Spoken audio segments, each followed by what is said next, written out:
আসসালামু আলাইকুম। আমন্ত্রণ বাংলা ভিশন সংবাদে, আপনাদের সাথে আছি রওশন কবির। শুরুতেই বিআরবি কেবলস সংবাদ শিরোনাম।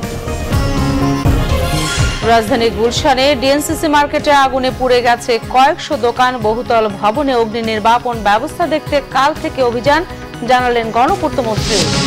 আগুন নেভাতে আধুনিক যন্ত্রপাতি না কিনলেও বিরোধীদের দমনে অত্যাধুনিক ডিভাইস কিনছে সরকার, অভিযোগ রিজভির। বনানীর ভবন মালিককে গ্রেফতারের আহ্বান নাসিমের। চতুর্থ ধাপে ১০৭ উপজেলায় ভোট কাল, কেন্দ্রে কেন্দ্রে পাঠানো হচ্ছে নির্বাচনী সরঞ্জাম।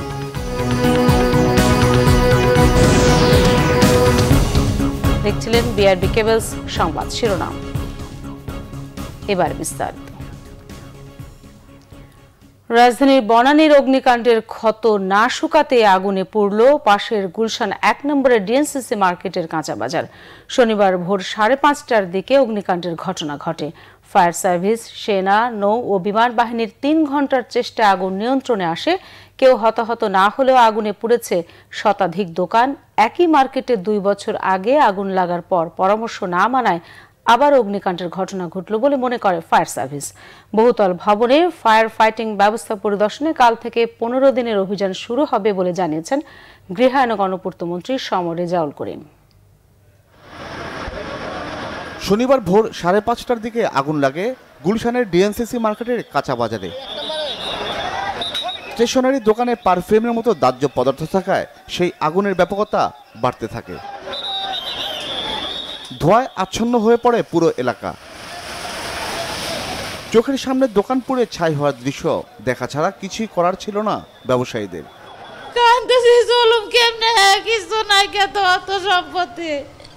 এই দোকানের উপরে নির্ভয় 12 মাস ওষুধ খায়, বাপ নাই কে। একবার পুড়ে গেছে, আবার পুড়ে গেছে, আমরা কিভাবে চলবো, কিভাবে থাকবো?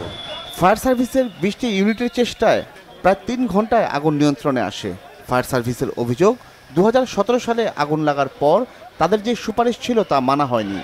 এটাকে আমরা ঘোষণা করেছি, এটা হলো অগ্নি নিরাপত্তার জন্য খুবই ঝুঁকিপূর্ণ এবং বলেছি এটার করার জন্য, ঠিক আছে।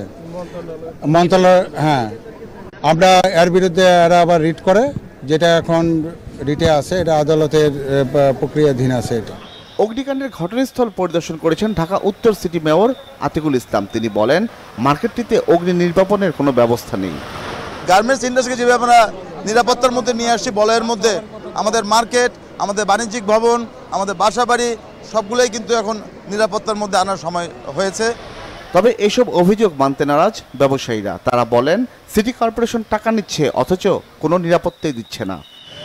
এই যে মাসে সিটি কর্পোরেশনের টাকা নিতে আছে, ঠিক আছে, চলতে আছে, কিন্তু কোনো ব্যবস্থাপনা হেরা না। হেরা ১ মাস ২ মাস পর আসে, এখন টাকা তুলতে হেরা আসে।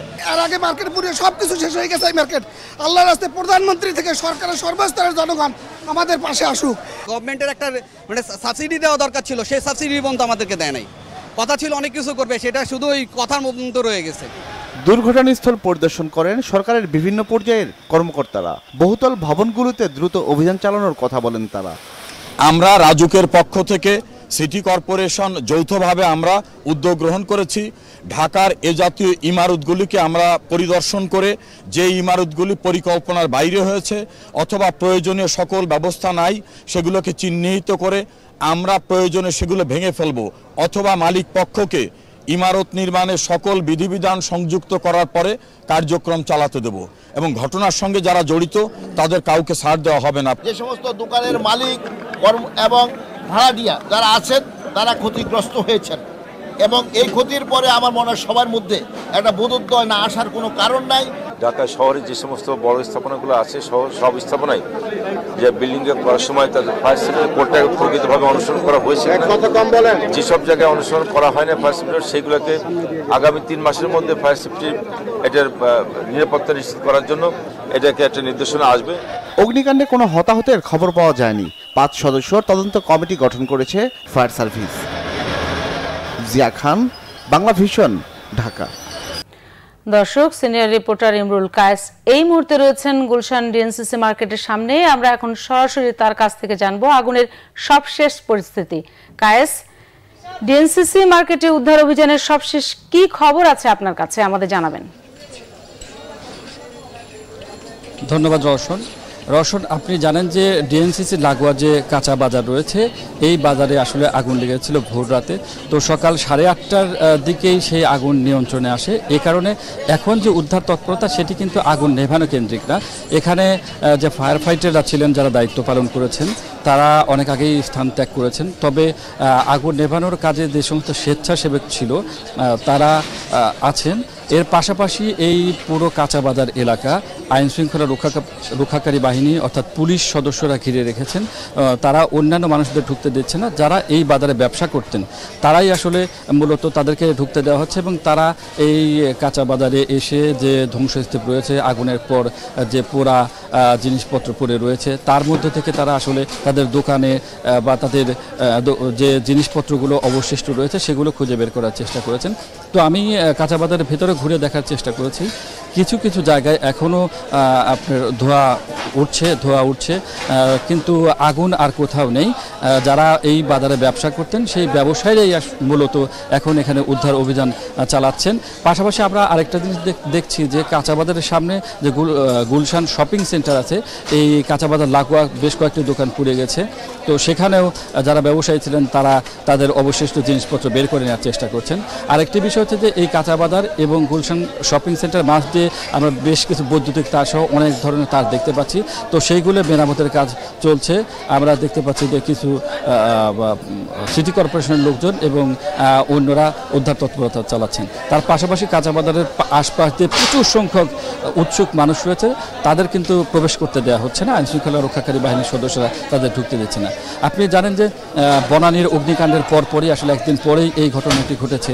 সে কারণে মানুষের মধ্যে কিন্তু একটা আতঙ্ক বিরাজ করছে এবং এখানে যারা ব্যবসায়ী আছেন তাদের সাথে আমরা কথা বলেছি। তারা বলেছেন যে এর আগেও এই কাঁচা বাজারে আগুন লেগেছিল, সেই কারণে তারা এবারে যে অগ্নিকাণ্ড ক্ষতিগ্রস্ত হয়েছে সেই ক্ষতিপূরণ পাবেন কিনা সে বিষয়টি নিয়ে তারা চিন্তিত।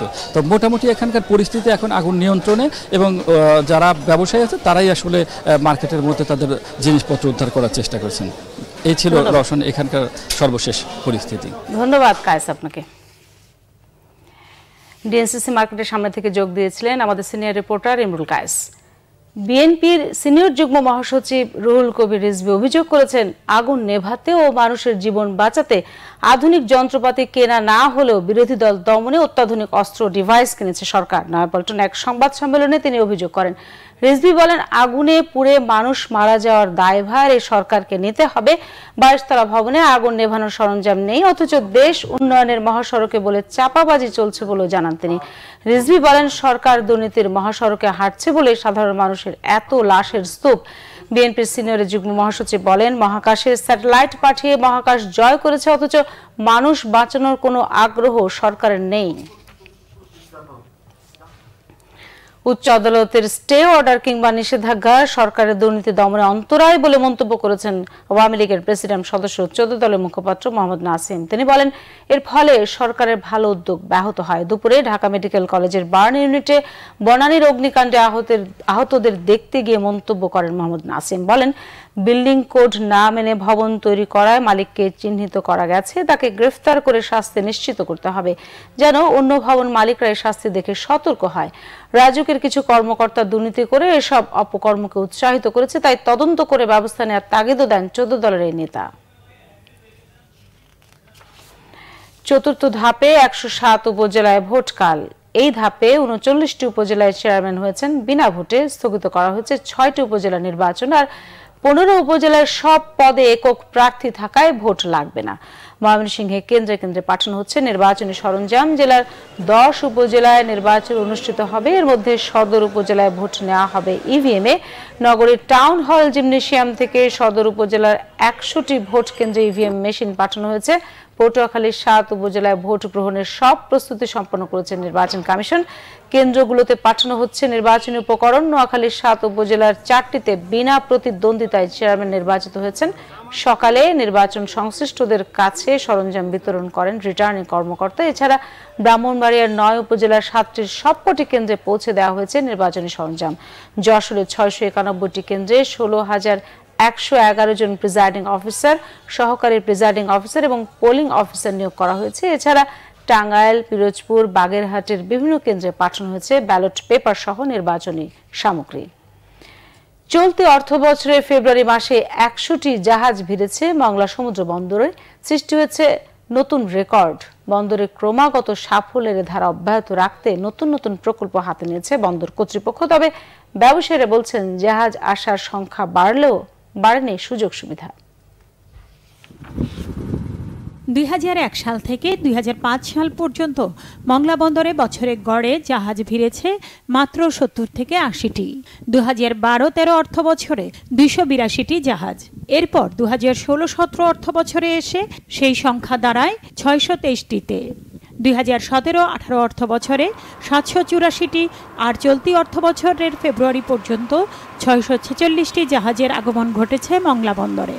এর মধ্যে শুধু ফেব্রুয়ারি মাসেই বন্দরে নোঙর করে 100টি জাহাজ। গত 68 বছরের রেকর্ড ভেঙে মংলা বন্দর তৈরি করল নতুন ইতিহাস। বন্দর চেয়ারম্যান জানান, দ্রুত আমদানি রপ্তানি বাণিজ্য নির্বিঘ্ন করতে আগামীর জন্য প্রস্তুত করা হচ্ছে মংলা বন্দরকে। কার্গোর পরিমাণ অলমোস্ট 28% হারে বৃদ্ধি পাচ্ছে, জাহাজের সংখ্যা বৃদ্ধি পাচ্ছে অলমোস্ট 30%, রেভিনিউ আয় বৃদ্ধি পাচ্ছে। এই সব কিছু মিলিয়ে মংলা বন্দরের ব্যবহার, পদ্মা ব্রিজ নির্মিত হয়ে গেলে আমাদের ব্যবহার বৃদ্ধি পাবে অলমোস্ট 3 থেকে 4 গুণ। বেশ কিছু প্রজেক্ট আমাদের হাতে নেওয়া হয়েছে। এই ড্রেজিং প্রকল্পের মাধ্যমে আমরা নাব্যতা বৃদ্ধি করব। তারপরে জেটি ফ্রন্টে আমাদের যতটুকু ওয়াটার ফ্রন্ট আছে, আমরা সেখানে 9টি জেটি নির্মাণের প্রকল্প হাতে নিয়েছি। বন্দরের ব্যবসায়ীরা বলছেন, মংলা বন্দরের আমদানি রপ্তানি বাণিজ্যের ক্রমাগত উন্নতি হলেও রয়ে গেছে আগের মতো ভোগান্তি। ট্যারিফ অনেক বেশি, ব্যবসায়ীরা এখানে আসতে যাচ্ছে না। তারপর ইকুইপমেন্ট প্রবলেম। মংলা বন্দরে আমরা ব্যবসায়ীরা সুযোগ সুবিধা পাই না বললেই চলে। আমরা এই জন্য মংলা বন্দরের চার্জ কমানোর জন্য একটা ট্যারিফ দিয়েছি। এখানে কিছু ট্যারিফ যদি আমাদের কমানো হয়, তাহলে আমাদের যে ব্যবসায়ীগণ আছেন তারা এখানে মংলা বন্দরটা ব্যবহার করার জন্য আরো আগ্রহ প্রকাশ করে। মংলা বন্দরের উন্নয়ন ধারা অব্যাহত রাখতে সব ধরনের সুযোগ সুবিধা আরও বাড়ানোর দাবি বন্দর সংশ্লিষ্টদের। Bangla vision news desk. নিচ্ছি সিবিসি টাইমস সংবাদ বিরতির সাথেই থাকুন, ফিরে এসে থাকছে। নারায়ণগঞ্জের লঞ্চঘাট থেকে জেএমবির দক্ষিণাঞ্চলের প্রধান তরিকুল ইসলাম সাকিবকে গ্রেফতার করেছে র্যাব। গাজীপুরে মশার কয়েলের আগুনে একই পরিবারের 4 জন দগ্ধ, একজনের অবস্থা আশঙ্কাজনক।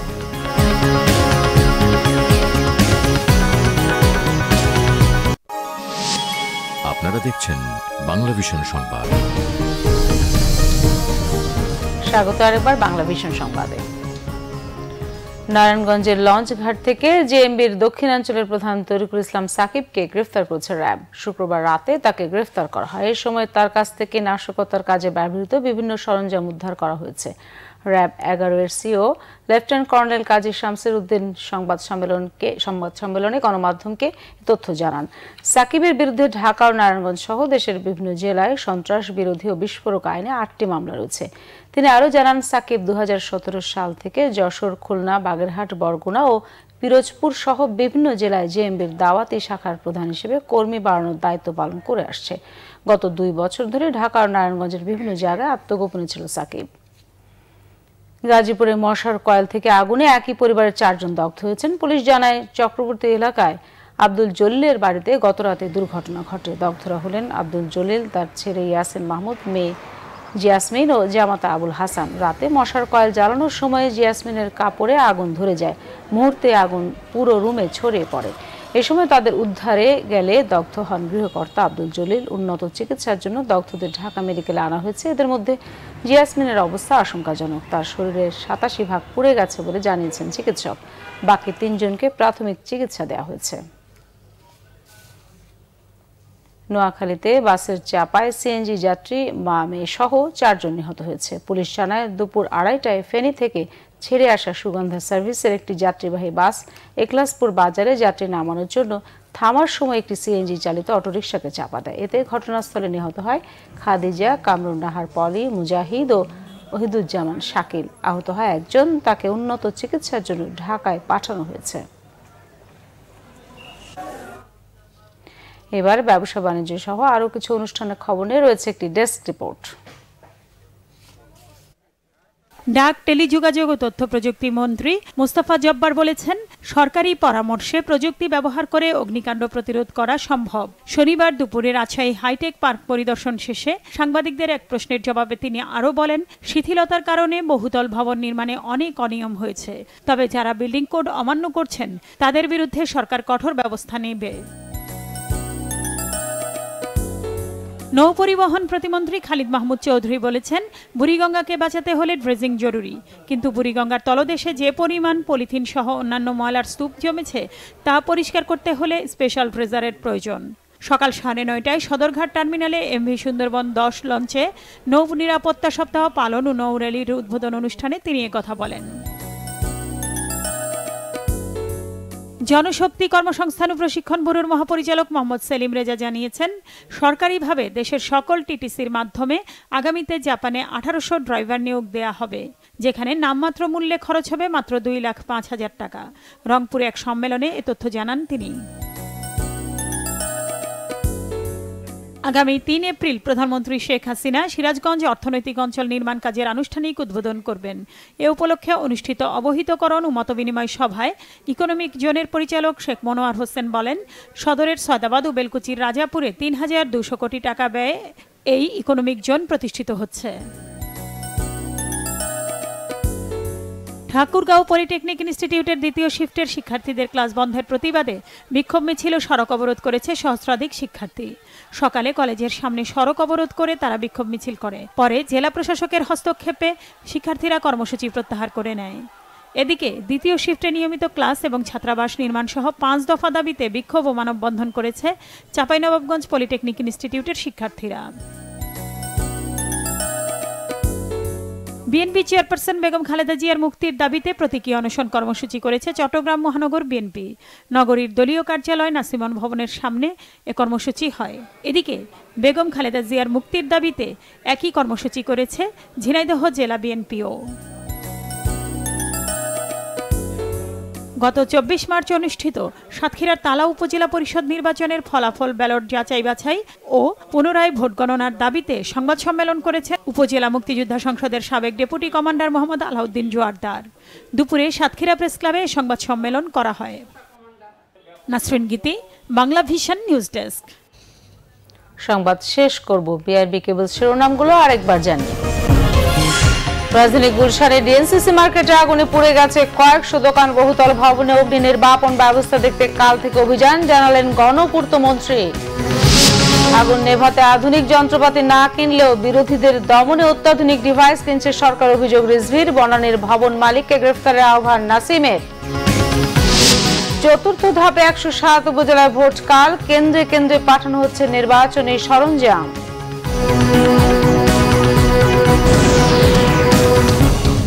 এই ছিল এখনকার মতো। পরের সংবাদ সন্ধ্যা 7:30 এর আগে 6টায় রয়েছে নিউজ টপ 10 দেখার আমন্ত্রণ রইল। এছাড়া ফেসবুকে বাংলা ভিশন সংবাদ সরাসরি দেখতে লগ ইন করতে পারেন facebook.com/বাংলাভিশনে। ধন্যবাদ সবাইকে এতক্ষণ সাথে থাকার জন্য।